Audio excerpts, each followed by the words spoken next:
जीवन के हर कष्टों से तुरंत मिल जाएगी। आपको मुक्ति, आपकी हर मनोकामना होगी पूरी और दोस्तों खुशियों से भर जाएगा। आपका घर बन जाओगे, आप करोड़पति। क्योंकि दोस्तों, इस बार बुधवार आषाढ़ अष्टमी तिथि के दिन बहुत सारे शुभ का निर्माण हो रहा है, जो कि कई वर्षों बाद आया है। इसीलिए दोस्तों, इस दिन का महत्व बहुत ही ज्यादा बड़ा होता है और इस दिन आप लोगों को यह 3 हरी इलायची वाला उपाय जरूर करना चाहिए, जो कि पंडित जी ने अपनी अभी की ही कथा में यहाँ पर बताया हुआ है। तो दोस्तों, इस उपाय को आपको कैसे करना है, कब करना है, कहाँ पर करना है और उपाय को करते समय आपको किन किन बातों का ध्यान रखना है, ये सारी जानकारी हम आपको इस वीडियो में देंगे। तो चलिए दोस्तों, वीडियो में आगे बढ़ते हैं। देखिए, दिन इतना खास होता है, इतना महत्वपूर्ण होता है। देखा गया है, कभी कभी बड़े बड़े पूजा पाठ अनुष्ठान से जो मनोकामना पूर्ण नहीं होती है, वह 8 जुलाई 2026 बुधवार के दिन एक छोटे से उपाय करने से ही आपकी सभी मनोकामना पूर्ण हो जाती है। और बहुत सारे लोगों ने इस उपाय को किया भी है और उनको इस उपाय को करने का फल भी जरूर मिला है। अगर आप लोग भी इस उपाय को 8 जुलाई 2026 बुधवार के दिन करना चाहते हैं, तो आप इस उपाय को पहले अच्छे से समझ लेना, सुन लेना, उसके बाद करना। आपको इस उपाय का फल जरूर मिलेगा। और इस उपाय को करने से आपके घर में चाहे किसी भी तरह की दुख और समस्या क्यों न चल रही हो, आपको उसका कारण भी नहीं पता है कि दोस्तों ये समस्या किस कारण से चल रही है। उसका कुछ भी कारण हो सकता है, जैसे वास्तु दोष हो सकता है या किसी भी तरह का मंगल दोष भी हो सकता है। और भी बहुत तरह के दोष होते हैं, कुछ भी हो सकता है। पर आपको इस उपाय को करने के लिए अपने दोष को पता लगाने की भी जरूरत है। 8 जुलाई 2026 बुधवार के दिन इस 3 हरी इलायची वाला उपाय को आप लोगों को कर लेना है। दोस्तों, अब हम समझते हैं इस वाले उपाय को हमें करना किस समय है। तो सबसे पहली बात दोस्तों, हम समझते हैं कि ये 3 हरी इलायची वाला उपाय करना किसको है। तो देखिए, यहाँ पर सीधी सी बात है कि ये 3 हरी इलायची वाला उपाय जो उपाय है, ये किस लिए किया जा रहा है। ये मनोकामना को पूर्ण करने के लिए किया जा रहा है या आपके जीवन में जो दुख और परेशानियां हैं उनको दूर करने के लिए किया जा है, या आपका कोई बड़ा काम है जो कि नहीं हो पा रहा है, आप उसके लिए इस उपाय को कर सकते हो। तो सीधी सी बात यह है कि आप अपनी किसी भी तरह की मनोकामना के लिए इस वाले उपाय को कर सकते हो। तो यह उपाय वह व्यक्ति कर सकता है जिस व्यक्ति को अपनी किसी भी तरह की मनोकामना भगवान शिव जी से पूर्ण करवानी हो। और अगर कोई भी माताएं बहनें जो है अपने घर की सुख और शांति के लिए, घर में धन समृद्धि को बढ़ाने के लिए वाला उपाय करना चाहती हैं, तो घर की जो बड़ी बहनें होंगी वो इस 3 हरी इलायची वाला उपाय को विशेष रूप से करे। क्योंकि माताएं बहनें घर की लक्ष्मी होती है और जब घर की लक्ष्मी कोई विशेष उपाय करती है तो उसका फल ही बहुत जल्दी मिल जाता है और बहुत बड़ा होकर मिलता है। अन्यथा इस उपाय को कोई भी व्यक्ति कर सकता है, चाहे वो बड़ा हो, चाहे वो छोटा हो, चाहे वो बच्चा हो। जिस व्यक्ति को ये 3 हरी इलायची वाला उपाय समझ आ गया, वो व्यक्ति 3 हरी इलायची वाला उपाय को बुधवार आषाढ़ अष्टमी तिथि के दिन जरूर करें, क्योंकि उसको इस उपाय को फल बहुत ही जल्दी मिल जाएगा। क्योंकि 8 जुलाई 2026 बुधवार आषाढ़ अष्टमी तिथि के दिन माता लक्ष्मी जी बहुत आसानी से प्रसन्न हो जाती है। तो आइए अब हम समझते हैं कि इस 3 हरी इलायची वाला उपाय को आपको करना कैसे और इस उपाय को करने का जो समय है वो क्या है। तो देखिए, 8 जुलाई 2026 बुधवार के दिन किए जाने वाले ये 3 हरी इलायची वाला जो उपाय है, ये मुख्य रूप से सुबह का समय, प्रातःकाल का समय होगा। किस समय होगा? सुबह का समय होगा। आपको कोशिश यही करनी है कि सुबह के समय हम इस 3 हरी इलायची वाला जो उपाय को कर लें। पर किसी कारणवश अगर आप सुबह को इस उपाय को न कर पाओ, आपको कहीं काम से जाना हो या किसी और काम की वजह से आप उपाय को न कर पाओ, तो आपके पास फिर मौका रहेगा, जो कि शाम के समय का रहेगा, प्रदोष काल का रहेगा। अब दोस्तों, प्रदोष काल का समय भी एक बहुत ही लोगों के मन में प्रश्न बन जाता है कि दोस्तों ये समय होता कब है, कितने बजे से लेकर कितने बजे ये समय होता है, ताकि हमें उपाय के लिए जो है करने का समय पता लग जाए। तो हम आपको बता दें, प्रदोष काल का जो एक समय होता है, शाम का समय, वो होता है शाम के 6 बजे से लेकर शाम के 7 बजे के बीच का। इस समय के बीच में आप उपाय को करेंगे तो आपको उपाय का जरूर फल मिलेगा। तो शाम के 6 बजे से लेकर शाम के 7 बजे के बीच में आप लोग इस 3 हरी इलायची वाला जो उपाय को कर सकते हो। तो भैया, बहुत सारे लोग यहाँ पर ये प्रश्न भी जरूर करेंगे कि दोस्तों हम तो नौकरी पर जाते हैं, हम अपनी ड्यूटी पर जाते हैं और आने में हमें देर हो जाती है, तो उस जगह पर हमें क्या करना चाहिए। तो देखिए, उन लोगों को भी टेंशन ले को शाम के समय प्रदोष काल में कर रहे हैं और अगर आप आने में देरी भी हो जाती, आपको आने में 7 बजे तक आप नहीं पहुंच पाते हो, तो दोस्तों आप 7 या रात 8 बजे तक भी अगर उपाय को करोगे तो भी चल जाएगा, और अगर इससे भी थोड़ा देर हो जाती तो भी आप उपाय को कर सकते हो, क्योंकि 8 जुलाई 2026 बुधवार आषाढ़ अष्टमी तिथि का दिन है। ये दिन बहुत ही कम आता है पूरे साल भर में, एक बार, इसलिए जब आपको मकान मिल जाए, जब आप इस उपाय को जरूर कर लेना। कोई भी उपाय हो, आप कभी भी कर सकते हो। बुधवार आषाढ़ अष्टमी तिथि के बस कोशिश करना कि समय के थोड़ा मतलब अंतर्गत ही कर लो। पर किसी कारणवश अगर ना कर पाओ तो फिर आप थोड़ा देरी से भी कर सकते हो, आपको उपाय का फल जरूर मिलेगा। पूज्य गुरुजी ने कहा कि जब भी बुधवार आषाढ़ अष्टमी तिथि का दिन पड़े तो आपको सिर्फ और सिर्फ यह 3 हरी इलायची वाला उपाय करना है।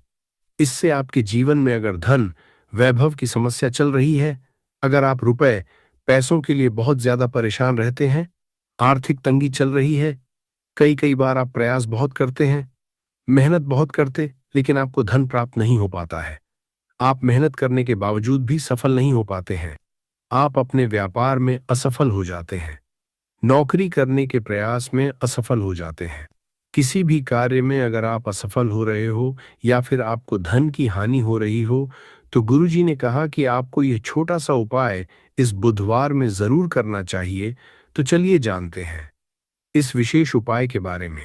लेकिन उससे पहले एक प्रार्थना, अगर आप समग्र ज्ञान चैनल पर नए हैं तो कृपया चैनल समग्र ज्ञान को सब्सक्राइब अवश्य कर लें। आज का यह वीडियो बहुत ही खास होने वाला है, क्योंकि बुधवार आषाढ़ अष्टमी तिथि में किए जाने वाले 3 विशेष उपाय आज आपको इस वीडियो में बताए जाएंगे। ये उपाय आप अपनी समस्या के अनुसार कर सकते हैं। इन उपायों में आपको धन प्राप्ति के उपाय बताए जाएंगे, आपकी मनोकामना पूर्ति के उपाय बताए जाएंगे, जीवन में किसी भी के संकट चल रहे हैं, समस्याएं चल रही है तो उनको दूर करने के उपाय बताए जाएंगे। चलिए जानते हैं पूज्य गुरुजी द्वारा बताए गए सबसे पहले उपाय के बारे में। इस उपाय के लिए आपको सबसे पहले जरूरत पड़ेगी 3 हरी इलायची।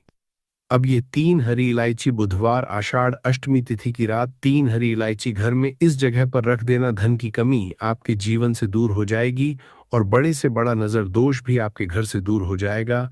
घर परिवार के जितने सदस्य हैं उनके जीवन से दूर हो जाएगा। दोस्तों, अगर आप भी चाहते हो माँ लक्ष्मी की असीम कृपा प्राप्त करना, तो इस बुधवार के दिन 2 लौंग और 2 इलायची पर्स में इस तरह से रख लेना। इस उपाय को अगर आपने आज बुधवार के दिन कर लिया तो माँ लक्ष्मी की कृपा बरसने में देर नहीं लगेगी और आपका पूरा जीवन जो है वो सुख के साथ व्यतीत होगा और धन धान्य से आपका पूरा घर भर जाएगा। इतना धन आपको आपके जीवन में मिल जाएगा। तो दोस्तों, हमेशा की तरह वीडियो बहुत ही खास है, क्योंकि आज की वीडियो में बताएंगे आपको 2 फूल वाली और 2 इलायची आपको अपने पर्स में किस तरह से रखनी है और कैसे ये 2 लौंग और 2 इलायची आपको रातों रात धनवान बना देंगी, आपके जीवन की निर्धनता और गरीबी को दूर कर देंगी। तो देखिए, हर व्यक्ति चाहता है कि उसके जीवन में उसे खूब सारा पैसा मिले, अपने जीवन की सारी आवश्यकताओं को वह पूरा कर पाए हैं, ना बड़े बड़े छोटे छोटे सपनों को पूरा कर सके। लेकिन धन की कमी अगर जीवन में है तो फिर व्यक्ति हमेशा अपने दुखी रहता है, क्योंकि वह अपने छोटे छोटे सपनों को भी पूरा नहीं कर पाता है। और आज की वीडियो में जो उपाय आपके लिए लेकर आए हैं, जिसमें कि आपको लौंग और इलायची से उपाय करना है, सिर्फ आपको अपने पर्स में ये 2 चीजें रखने मात्र से इतना बदलाव दिखेगा, इतना चमत्कार दिखेगा कि रातों रात आपके पास धन आना शुरू हो जाएगा। जहां से आपने सोचा भी नहीं था, न वहां से भी आपको लाभ मिलेगा। जिस काम को छू लेंगे उसमें सफलता मिलेगी, जिस चीज में हाथ डाल देंगे उसमें आप ऐसा समझ लिए सोना ही निकलेगा। कहने का मतलब है, जिस काम को कर लेंगे ना, उसमें इतना लाभ मिलेगा कि जीवन में आपको आगे बढ़ने से कोई रोक नहीं पाएगा। क्योंकि लौंग और इलायची के जितने भी उपाय और टोटके होते हैं, ये इतने चमत्कारी होते हैं कि रातों रात अपना असर दिखाते हैं। और दूसरी चीज की, जब भी आप इलायची का कोई भी उपाय करेंगे, हमेशा आप देखेंगे धन की देवी माता लक्ष्मी आपसे तुरंत प्रसन्न हो जाती है। दूसरी चीज, जब भी आपने लौंग का कोई भी उपाय कर लिया, हमेशा आपके घर से, आपके आसपास से नजर दोष, वास्तु दोष, कोई भी टोना टोटका, इस तरह की जो चीजें होती हैं, हमेशा आपसे दूर रहती है। तो आज की वीडियो में जो उपाय लेकर आए हैं, ये आपको बुधवार के दिन करना है। अब किस समय करना है, कैसे करना है, वह आपको वीडियो में बताने वाले हैं। लेकिन उससे पहले आप सभी से रिक्वेस्ट करते हैं कि वीडियो को लाइक लेनी है, 2 लेनी है। यहाँ पर आपको फूल वाली लौंग, 2 फूल वाली लौंग और 2 हरी इलायची, सबसे पहले आपको क्या करना है, माँ लक्ष्मी की मूर्ति या फिर प्रतिमा के सामने बुधवार के दिन आपको रख देना है। चाहे व्रत का सबसे महत्वपूर्ण हिस्सा उसका नियम है, लेकिन कई लोग इसे ठीक से निभा नहीं पाते। कुछ लोग बार बार पानी पी लेते हैं या थोड़ा थोड़ा फल खाते रहते हैं, जबकि उन्होंने कड़े व्रत का संकल्प लिया होता है। यह नियमों का उल्लंघन माना जाता है। अगर आप पूरी तरह निर्जला व्रत नहीं रख सकते तो पहले से फलाहार का संकल्प लें, लेकिन बार बार नियम बदलना गलत है। व्रत में अनुशासन बहुत जरूरी होता है। जितना संकल्प लिया है उतना निभाना चाहिए, तभी उसका पूरा फल मिलता है। 8वीं गलती है पूजा में इस्तेमाल होने वाली सामग्री अधूरी रखना। कई बार लोग पूजा की पूरी तैयारी नहीं करते और बाद में भाग दौड़ करते हैं। इससे पूजा में ध्यान भटकता है और विधि सही से नहीं हो पाती। योगिनी एकादशी व्रत में जल, रोली, अक्षत याद रखें, एकादशी में अक्षत के रूप में तिल का प्रयोग करें, चावल का नहीं। पीले फूल, चंदन, फल, मिठाई आदि सब पहले से तैयार रखना चाहिए। कई लोग तुलसी दल भूल जाते हैं या पूजा के बीच में सामग्री लाने लगते हैं, जो सही नहीं है। पूजा शुरू करने से पहले सारी चीजें एक जगह रख लें ताकि पूरे ध्यान और श्रद्धा के साथ विधि पूरी की जा सके। 9वीं गलती है बड़ों का आशीर्वाद ना लेना। इस दिन बड़ों का आशीर्वाद लेना बहुत शुभ माना जाता है, लेकिन आजकल लोग इसे नजरअंदाज कर देते हैं। खासकर माता पिता, सास ससुर या घर के बुजुर्गों का आशीर्वाद लेना चाहिए। बड़ों का आशीर्वाद व्रत के फल को और बढ़ा देता है, इसीलिए पूजा के बाद उनके चरण छूकर आशीर्वाद जरूर लेना चाहिए। 10वीं गलती है दिखावे के लिए व्रत रखना और सच्ची श्रद्धा का अभाव होना। सबसे बड़ी और सबसे खतरनाक गलती यही है कि लोग सिर्फ दिखावे के लिए व्रत रखते हैं। सोशल मीडिया पर फोटो डालने या दूसरों को दिखाने के लिए व्रत करना इस पवित्र परंपरा के साथ अन्याय है। योगिनी एकादशी व्रत पूरी श्रद्धा, विश्वास और प्रेम से किया जाना चाहिए। अगर मन में सच्ची भावना नहीं है तो सारी पूजा व्यर्थ हो जाती है। भगवान को दिखावा नहीं, सच्चा भाव चाहिए। इसलिए इस व्रत को दिल से करो, तभी इसका असली फल मिलेगा। 11वीं गलती है पूजा के समय ध्यान भटकाना, मोबाइल या बातों में लग जाना। आज के समय में यह गलती सबसे तेजी से बढ़ रही है।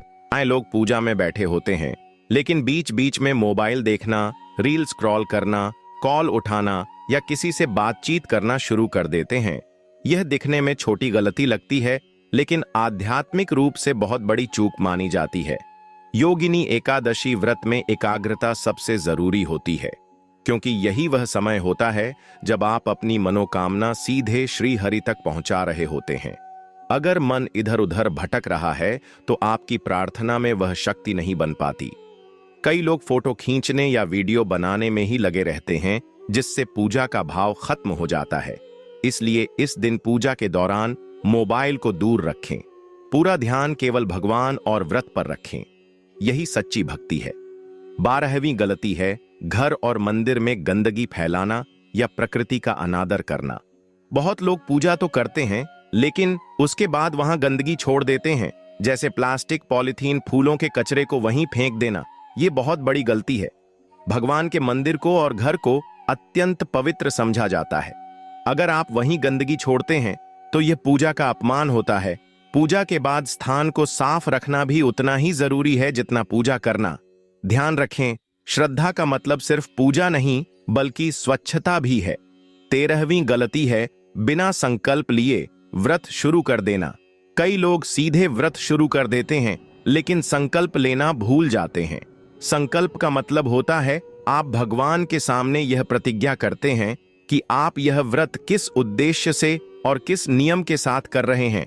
अगर संकल्प नहीं लिया गया तो व्रत अधूरा माना जाता है। संकल्प लेते समय अपना नाम और अपनी मनोकामना स्पष्ट रूप से बोलनी चाहिए। यह प्रक्रिया छोटी लगती है, लेकिन बहुत शक्तिशाली मानी जाती है। इससे आपकी ऊर्जा एक दिशा में केंद्रित होती है। 14वीं गलती है व्रत के दौरान नकारात्मक सोच रखना। बहुत लोग बाहर से तो व्रत रखते हैं, लेकिन अंदर से परेशान, दुखी या नकारात्मक सोच में डूबे रहते हैं कि क्या फायदा होगा, इतना करने से क्या बदल जाएगा। ऐसी सोच व्रत की शक्ति को कमजोर कर देती है योगिनी एकादशी व्रत विश्वास का व्रत है, और अगर विश्वास ही नहीं होगा तो फल कैसे मिलेगा। इस दिन जितना हो सके सकारात्मक सोच रखनी चाहिए, भगवान पर भरोसा करना चाहिए और मन में यह भावना रखनी चाहिए